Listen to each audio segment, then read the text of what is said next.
Good morning, everybody. We're going to talk about mathematical regression today. We're going to talk about kind of mathematical modeling. And whenever I talk about mathematical modeling, I like to start the talk with if you want to get rich doing math, if you want to make a whole bunch of money in a hugely popular field that's growing every year, in a field that you can really get in on it at any time, mathematical modeling is the way to go. Okay. Now, what mathematical modeling is it's basically a way of using mathematics to make predictions in the future.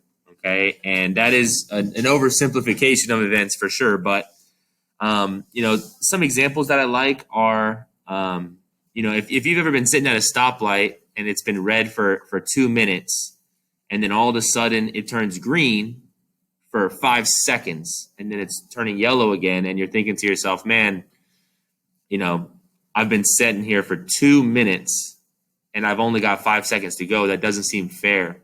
Or, who made this up? Or maybe this light's broken. The truth is that somebody got paid a whole bunch of money to calculate exactly how many people go one direction on the street versus how many people go the other way, calculate the ratio of how long it should stay green versus red in order to keep the traffic flowing. And they got paid a lot of money to look at some data and some calculations and use that data to extrapolate it. One of my favorite things is if you've ever shopped for toilet paper or if you've ever shopped for paper towels, and I know that's not a super exciting thing to do, so maybe you've never done that. But if you've never seen the toilet paper, one giant roll equals 6 regular rolls, three brawny paper towel rolls equals 6 competitor whatever. All of that stuff is so silly. It is literally some mathematician somewhere went to the toilet paper headquarters and they said, you can save 10 cents per 100 toilet paper rolls if instead of making 8 small ones, you made 6 big ones. And we could ship them better. Maybe we could save some money doing the shipping. Maybe they'll stack on top of each other better. We'll save some money doing that. And they're like, okay, that's fine, but these toilet papers look ridiculous. It's a giant roll of toilet paper. And they're like, yeah, just market it. And we'll let marketing handle it. And they're like, okay, we'll come up with the mega toilet paper roll. And they try to convince you of that, okay? Now, another thing recently that has been super, obviously everyone knows all about, if you see the video in the future and you're wondering why I'm wearing a mask, right? We're in the middle of the coronavirus pandemic, and what I've got going on here is the coronavirus data, and this is long ago. I'll move my little head out of the way. So this is February 17th, February 21st. So this is right when it was happening in 2020, as you can see. And you can see how total cases in the thousands, it's a little bit of an annoying GIF, but total cases in the thousands were pretty low. Under 80, under 80, under 80. But as we went along, this number kept getting higher and higher. And so what this GIF is doing is it's showing you how a mathematician took all of this data and basically drew a line through all of the data and then was able to zoom out and look in the future, right? So let's propose that you're working at a hospital and it's, February 21st, okay? And, there's a whole bunch of people that have been sick. It's getting worse. And you're worried because you don't know how much medicine that you need to order, or you don't know how many beds that you need to have available, or you don't know how many respirators that you might need to help treat these people with coronavirus. And so you would hire a mathematician to basically draw this line so that you could guess, okay, out here on the March 20th, we're going to have about 200,000 people that are sick, okay? We're going to use this line as a way to kind of predict the future, okay? What we're doing today is we're just going to draw a line that's going to help us make a really good guess about something that we really don't have enough information to figure out about, okay? So looking at our little notes here, we have this bit of information, okay? The data is on a spring that is compressed and stretched. Okay, how much have you compressed it? How much energy does it have? Now, obviously, we all have seen springs before. If you press a spring down and it gets really tight, it's going to want to expand and it's going to have that energy to pop back open, right? We've all kind of seen that happen with the spring. If you take a spring and you stretch it out, it's going to have the energy to compress back together. And so that's what we're looking at here, right? If we compress it down a whole bunch, it will have the energy to explode. If you compress it out a whole bunch, if you stretch it out and you stretch it out like this, it will have the energy to compress back down to where it was, okay? And if you're not touching the spring at all, nothing's going to happen, right? So stretching the spring will give it energy because it wants to shut. Pressing down the spring will give it energy because it wants to open back up a bit. So this is our information. Now, here's the thing. We took all these data points and we have, this information, but maybe you're asking yourself a question. How much energy does the spring have at 2 if we compress it to the distance of 2? Maybe it's inches or whatever. How much energy would it have if we stretched it 15, right? If it's already at 77 energy, I know this is a bit of a silly question, but 77 energy, what if we went to 15, right? How much energy would it have then? Like maybe 100, maybe 200? And so what we're going to do is we're going to go into DESMOS and we're going to type this in and we're going to see all these data points and we're going to go from there. So this notes that you're looking at here is a good way to kind of teach yourself. But if we're working through it, in DESMOS, click the plus in the upper left and select table. So go into DESMOS, go into plus, go into table. You can see we've got a table here. We want to type in this information, but we're not going to type it in left to right, right? Because this is written left to right, but in DESMOS, it needs to be up and down.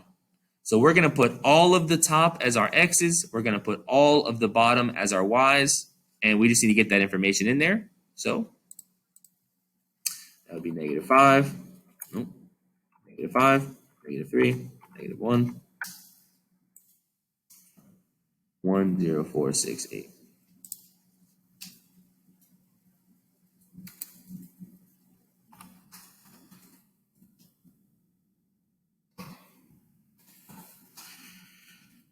Five, 3, 1, 0, 1, 4, 5.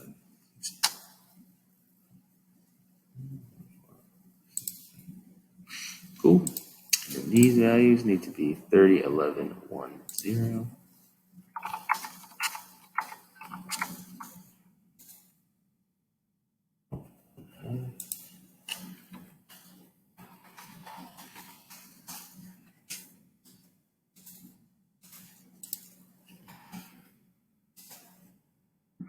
So I've typed them all in, and if you look on DESMOS, you can see that we've got some dots here.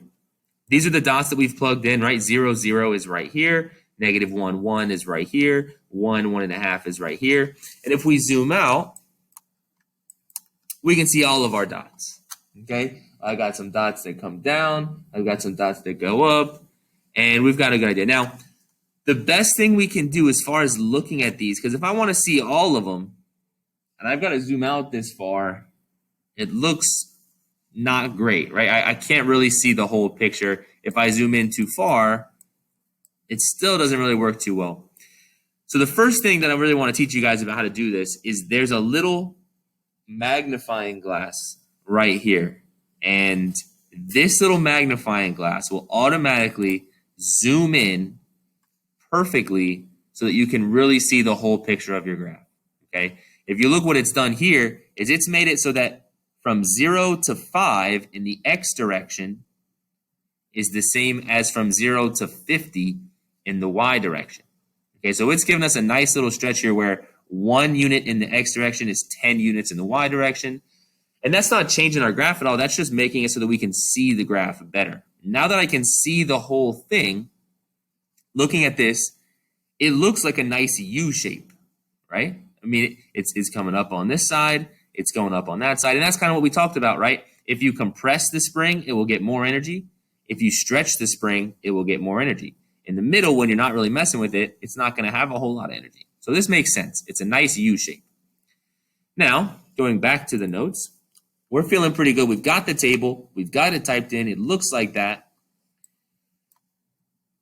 The question really, example 2 says, use the formula to predict the energy at a distance of 2.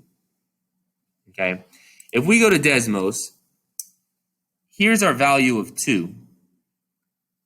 We could make a prediction, right? I could say right about here is a pretty good guess at where that value would be, okay? That the energy at 2 is right about here, and that's, if this is 10, it's probably about 5. It's probably like 4.5, something like that, right? But what we're going to use DESMOS to do is to create this imaginary line that we're thinking of in our head. We're going to ask DESMOS to come up with the perfect line. Okay, we're going to ask DESMOS to do like exactly what we want. We want that perfect line that we'll go through. Now we're going to go up and we're going to look at these two things here. If you're taking notes at home, you want to write these down. If you're in class, you might want to circle them. Okay, these two bits of information here. These are like blank equations. Okay, these are equations that are like empty equations, and what DESMOS is going to do is it's going to fill in these equations to come up with what we want. So in DESMOS, you want to type exactly what you see here. And I know it's weird because we have the 1 and the squared, but just type what you see here. So that would be y1. And then we have this squiggly line. So if we go back and we look, we've got this little tilde looking thing from Spanish. A lot of times that is near your escape key. If you press shift and then the number, it's on the key next to 1 a lot of times. So it's up in that top left corner. You should be able to find it up there pretty much every time. So going back here, I'm going to press that nice squiggly line. And then I've got ax1 squared plus bx1 plus c. So I've typed this in, and make sure you've typed it in correctly. Make sure you've got the squiggly line. Make sure you've got the 1, and the 1, which have 3 little 1s. And then make sure you have x squared up here as well. So what this is this is an equation where we have these y1s and these x1s. And a really simple reason why is it y1, why is it x1? Because our table is listed as y1 and x1. Okay, and so what this is doing is this equation is going to pull from the table x and y, x and y, x and y. It's going to get all these dots in, and then ABC is going to be generated by DESMOS, the perfect values A, B, C, to make this equation run smoothly. Okay, so right now, we've got this red line, and as you can see, looks pretty great, right? It's going through our dots. That prediction that we were making earlier, where at 2, I was just kind of hovering my mouse here, you can tell now it's going to be right on the line. I can just trust myself and put it right on the line and find it like that. This, to be very clear though, is not a line that is guaranteed to go through all the dots. If I zoom in enough, I will find that the line does not exactly go through all the dots, okay? What DESMOS is doing is it's not playing connect the dots. It's getting a nice general idea, right? How does it look in general? Keep it a nice smooth graph so that we can make nice kind of smooth predictions, right? If you look here, yeah, it's not touching that one. It's kind of getting the nice average line. If we go back here, you can see it's kind of the same way, right? It's missed these dots here. It's missed these dots here. But this is just a nice average line that we're going to use to make a prediction in the future. So all of that being said, going back to our notes, that was the quadratic way to guess what line it is. Okay, we've also got an exponential one as well. And so let's go type that into Desmos on a third kind of formula line and make sure it's y1 is about ab exponent x1.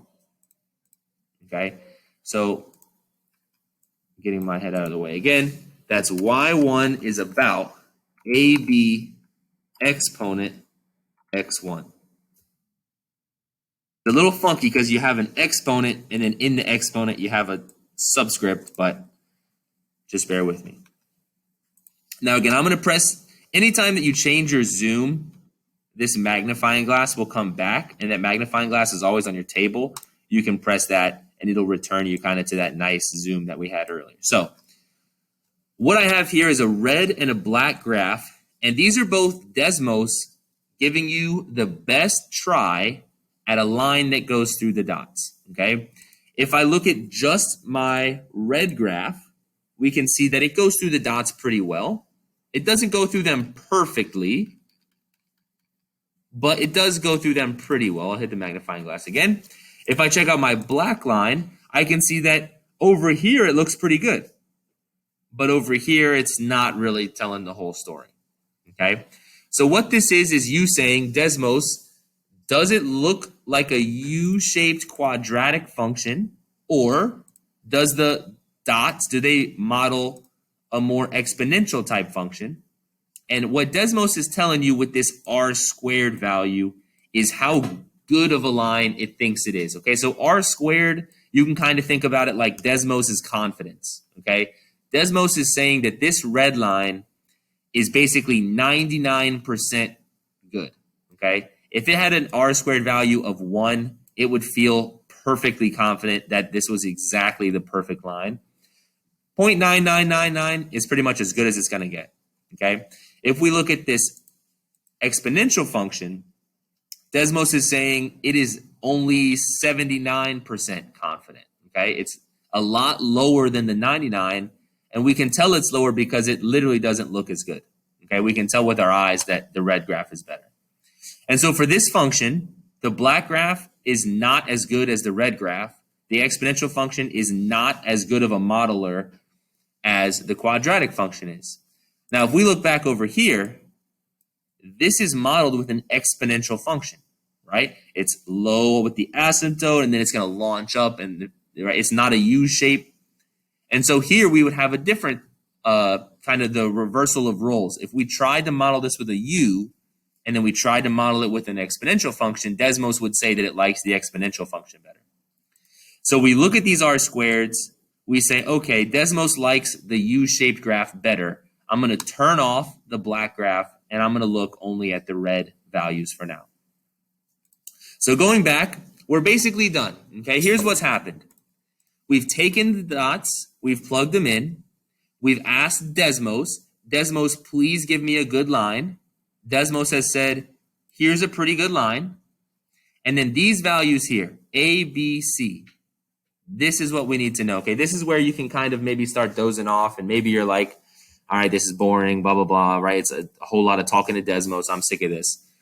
These A, B's, and C's are the exact values that you need to put as your A, as your B, and as your C, okay? A, B, C is what it's going to take to make this red line. So if we go back to the notes, and it says write the formula for the best fit line, okay? This red line is the best fit line. We're not going to write this, though, because this is a blank equation. This is like talking to a robot. What we need to do is put in the A, put in the B, and put in the C, and that would be our equation. So we're going to go back to our little worksheet here, and the equation for the best fit line is going to be Y. We don't need the 1 because we're not a robot, equals. We don't need the squiggly line because we're not a robot. We're not talking with the robot. And then up next is A, and we need to use this A, 1.202. Pretty much 3 decimals is what we're going to use in my class. 3 decimals is what you want to go with. So 1.202, so over here, I'm going to write 1.202. And then we've got x1 squared. Well, we don't need the ones because we're not a robot that's having to pull from the x1s. So let's go here.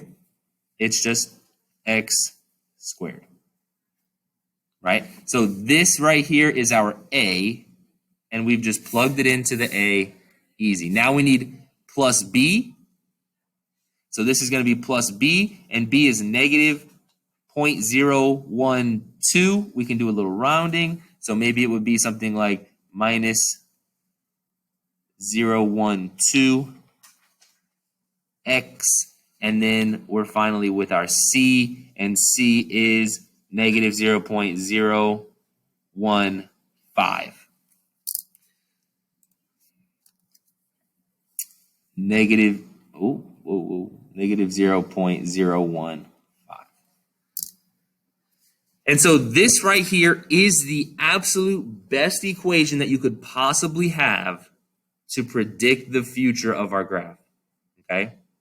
So imagine you're a company, right? And the company says, listen, we make springs, and we've got all this data for how our springs look.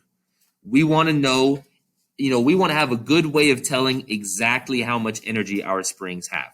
Okay, you say that's no problem. You type it into DESMOS. You say, DESMOS, give me a line. DESMOS gives you 2 lines. You say, this exponential function is not very good, so you turn it off. You say, this is a very good function because it's 0.99, and 1 would be perfect, so we're very close. And then you say, A, B, C, here you go. Here is the equation that will make your predictions very accurately. Okay, this equation will help the spring company make these predictions. Now they say, okay, if it works so great, how much energy are we going to have at a distance of 2? So let's use kind of our common sense here, right? I mean, earlier I was saying, it's probably right about here. It's probably right about 5 or something. If we scroll up and we look at the table, okay, 1 is at 1.5, 4 is at 20. 2 would be right here, and so we expect it to be between 1.5 and 20, okay? And so a prediction like 5 or 6 or 4, those all sound pretty good. What we can do is we can go back here. We can go to a new line. We can type x equals 2, right? What would the equation be when x equals 2? I'll make this one maybe purple so it looks a little bit different. We can see when x is 2, where is the red graph? It'll give us a little dot. And there we go, 4.771, right? This is the best possible guess. I was able as a human to say, it looks like 4, it looks like 5, it looks like 4.5. I was able to ballpark it. This is the best possible graph. And so if you ask yourself, Mr. Collier, if you were able to guess, 4.5, why do you even need DESMOS to tell you 4.7? I mean, you were pretty much good enough, right? If you think about, if you were, asked by a toilet paper company to make a roll that would save them money, and you had a pretty good guess, and the other person that you were competing with had literally mathematically the perfect guess, the perfect understanding of what the number would be, the perfect prediction, they're going to get chosen every time. So you should be able to make decent guesses, but this is always going to be way better, and that's why we are using it to find it. So the answer there for our last question here would be 4.771. Now, I know that's a whole lot of talking. It's not really that much different stuff. Type the information in, type your 2 possible questions that will fill you in here, and then look at your R squared value to determine which one's better, write the formula, make the prediction. It really is not going to take you super long. So here's what we're going to do. The next question is, we've got some data here. Let's type this stuff in. So I'm going to go over here. I can get rid of my x equals 2. I don't have to get rid of these, okay? Because watch what happens if I delete this information. What's happening is DESMOS is losing information because we're losing some of these here. And what's happened now is that Desmos is saying, I will make the predictions for you, but I don't, there's no data to go off. Okay, so these are totally fine. They'll make the predictions again. You don't have to delete them. Let's go ahead and fill in our information. It looks like it would be 03579, 03579. We've got 3831, 38.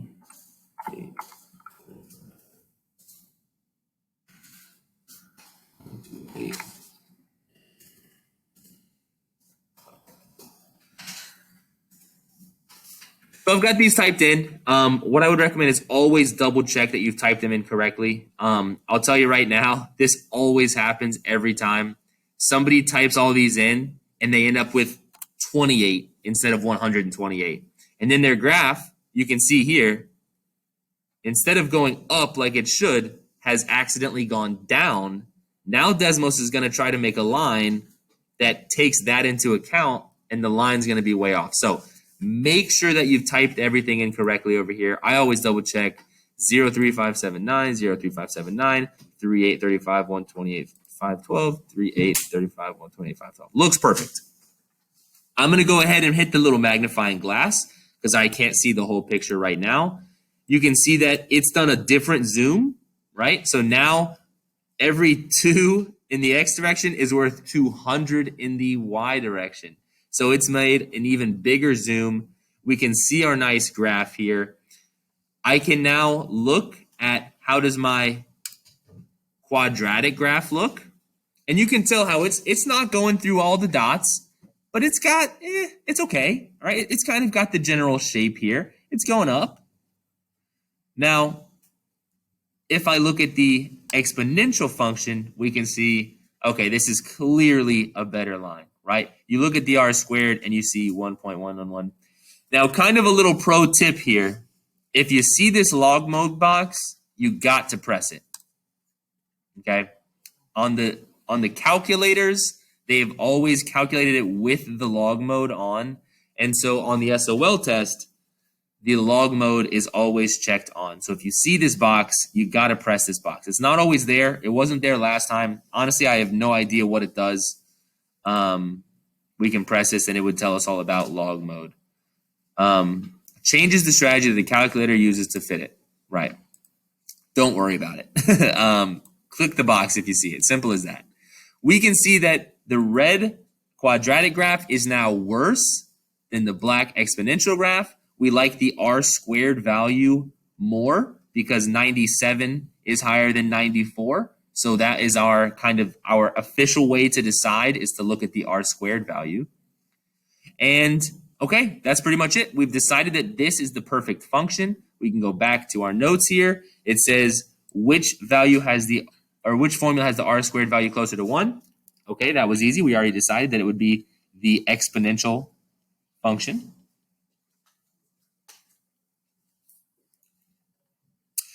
Then it says write the correct formula. Okay, so we're going to do y equals a times b to the power of x. So now we just need to go back to Desmos. A is 2.127. So I can put here 2.127. And B is 1.796. 1.796. And there we go. This is the perfect function that would predict our graph.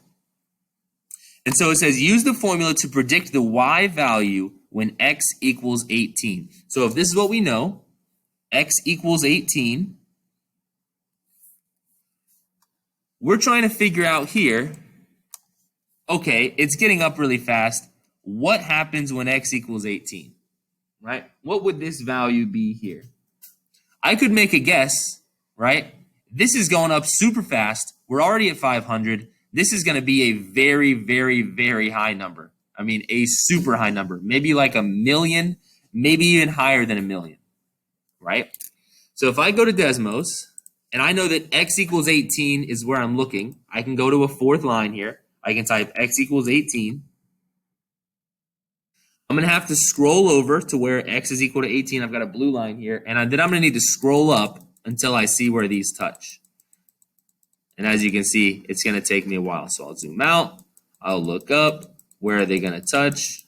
Maybe need to zoom out even more. Where are they going to touch? And again, I'm looking for where they have a gray dot. And so I've seen it right here. Again, super, super, super high up in the, I knew it was going to be high. And when you're doing regression, your answers might be like 1,000,000. Your answers might be like, 100,000. What's so great about these is that you can take these initial bits of information and you can look that far into the future. And so it is super valuable. It is super important. Okay. So we're looking at this 80,237.562. So that would be our question, our answer, right? 80,250, I can't remember, 0.562, something like that. 80,237. Man. You got something completely different? Okay. So what's going to happen with this is that if we have anything typed in differently, we're going to get different answers. If we have everything typed in the same, we're guaranteed to get the same answers. So somebody in class got a different answer than I did. So does our table look exactly the same, Jamiris? You got 0, 3, 3, 8, 5, 35, 7, 128, 9, 512. Okay. We're using the exponential function. You got the log mode turned on? Right. So it's always like, it seems like they're random numbers, but they're precise calculations. We got to make sure everything's the same. Again, just turn the log mode on. I don't know more than that. On the SOL test in Virginia, log mode needs to be on. But yeah, we've given A, we're given B, so we put the A in the A, we put the B in the B, and that's it. We're done with the whole question. It seems like a super complicated process, right? But what we're doing is we're typing in, we have our two equations, and once we've typed them in once, we can just kind of hide them, and we don't have to retype them in every time, okay? And then we use our prediction to actually kind of make the big money at the end. Now, looking at our next question, this is our very last one we're going to do, and I really just want to make a point here to show you the big mistake that is always killing people in class, okay? This question says an amusement park ride takes riders to the top of a tower and drops them. The table shows the height h of the tower and the time t seconds after drop. So at 0 seconds, they're 200 feet in the air, and then after half a second, they're only 146 feet in the air. So they're dropping, and they're dropping, and they're dropping, and they're dropping. So how many seconds will it take the tower to reach the ground? Okay, that kind of is a pretty good question. It makes sense. It's going to be after 2, because they're going down, and they haven't gotten to the ground yet. But it's not going to be very far after 2. Maybe it's going to be like 2.1, 2.2. Maybe it's going to be like 2.1.5. This is where it's saying, there's a magnifying glass, because obviously our t values are going, in this very small growth, and then our h values are super high, all the way at 200. Now, when we go to type this in, this is something, again, if you're in class or if you're starting to doze off, or maybe if you're fast forwarding, here's what happens, okay? A student will have this graph, this table, and they'll press the X button. They'll close it out, which is totally fine. They'll do plus table. They'll have a new blank table, and they'll type it in. So let's see here, 0, 1/2, 1, 1.5, 2, 0, 1/2, 1, 1.5, 2. Nice. DESMOS helping me out with a little prediction thing there. That's nice. 200, 164, 120. Let's see here. 200, 164, 120. And 68, 8. 68, 8. Now, maybe you're following along. Maybe you did not do what I did, but remember, all I did was delete the table and then make a new table. Now, when I've done that, let me get rid of this. Let me hit the zoom button. Here's my graph. You can see that these functions are not working anymore. Okay? The R value isn't there. It says 0. We want this value to be 1. We don't see a graph. Everything's kind of busted. Okay? I mean, we've got some Y1. I mean, I don't know what is going on. Okay? Here's what's happened. When we've made a new table, our X1s have become X3s. And I'm really not sure why that is. I really don't like that happens. But we've asked DESMOS to use table 1 and table 1 and table 1. There is no table 1. It's all table 3. Now, it's really easy to fix. You can either go to the table and you can just change the table. You just press backspace and then 1, right? You can just change it so that we have 1s there. So now we have 1s and we have 1s. Or, maybe I don't recommend doing it this way, but I've had students who would rather go back and just change the formulas to 3s. A little tricky to change that 1 to a 3, but you can change it. Again, I don't really like doing that because then you got to change them both. So I would really recommend that if you're going to do this, you just change the table to 1s, X1 and Y1. But now that we've changed it to 1s and 1s, we no longer have a problem, right? Our graphs are not weird. Our graphs totally exist. Now, I'll tell you this, the black graph does look a little weird. Exponential has struggled to fit this because we know how exponential works. It's supposed to be low on one side and then rocketing up. And our function is definitely not low over here. So it's done an exponential decay, low over here, and then rocket up. And it just doesn't match the graph very well. We can see that the R squared value kind of sucks. It's not even close to 1. Turn it off. We can see this one is literally 1. This is actually a perfect graph. Now, when it's 1, basically what that means is that DESMOS has actually been able to go through the dots. Like, there's no room for error. It has literally been able to make a line that smoothly goes through all the dots. So I'll hit this magnifying glass. It's definitely rare to have an R squared value of 1. But now that we've got an R squared value of 1, we've got the perfect graph. We need to make sure that our table matches it. That was pretty good. And now we've got A, B, C. Oh, this is beautiful because we've got nice numbers as well. So answering this question, write an equation for the curve of best fit. Okay, cool. That's an easy thing there. Y equals, and then basically, it's AX squared, BX, and then C. So I've got A is negative 16, B is negative 64, and C is 200. So that would be 16, negative 64, and 200. I think this is a negative 16 as well. Now let me double check that. Negative 16, negative 64, 200. Perfect. Okay. This is our perfect. This is literally a perfect formula because the R squared value is 1. How many seconds will it take for it to reach the ground? So now we've got a little bit of a different question. Okay. When are we going to reach the ground? When is this red graph going to touch the ground? It's actually at the Y value of 0, right? Before we've been saying X equals 2 or X equals 18. We've had those vertical lines, but now we're looking, where are we at a Y value of 0? Now, it's nice because a Y value of 0 is going to be an x-intercept, and so we can find that value there. We could also type in something like Y equals 0, and we could see where does this line touch, right? Or if the question had said, where are they going to be at a Y value of 1.75? We could, well, maybe not a Y value one more time, a Y value of 50. When are they going to be 50 feet off the ground? We could change this to 50. We could see they're going to be 50 feet off the ground after 1.657 seconds, right? But this question is talking about Y equals 0, where they touch the ground, and they're going to touch it at 2.062 seconds after the drop. So after 2.062 seconds,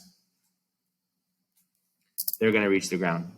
Obviously, what's really nice about regression is that this is real life stuff that you could really use to actually make a bunch of money. I'll tell you right now, mathematical modelers are making more than double the salary that I make as I teach you how to do this. Okay, so as sad as that sounds, it's the truth. It is a sad truth. Okay, it's a great field to go into. Obviously, you're not going to go to college and say, like, I want to be a mathematical modeler to like your very first math teacher that you have. But after you take a bunch of math classes, you can kind of start to follow that path and get into mathematical modeling. And like I said, your toilet paper rolls have been mathematically engineered to be precisely what the company wants as far as how much money they can make. If you've noticed that, a lot of the soda cans these days are getting taller and skinnier, probably because some little math nerd decided that you can save a bit of money if you make them taller and skinnier. That is literally all there is to it. That's it. Mathematical modeling. This is called regression. Type it in a table. Type in these two base functions. Pick the one with the R squared value, and then plug in your ABC. That's all we're doing. It's not crazy. Hope this helps. That's DESMOS using regression, or regression using DESMOS.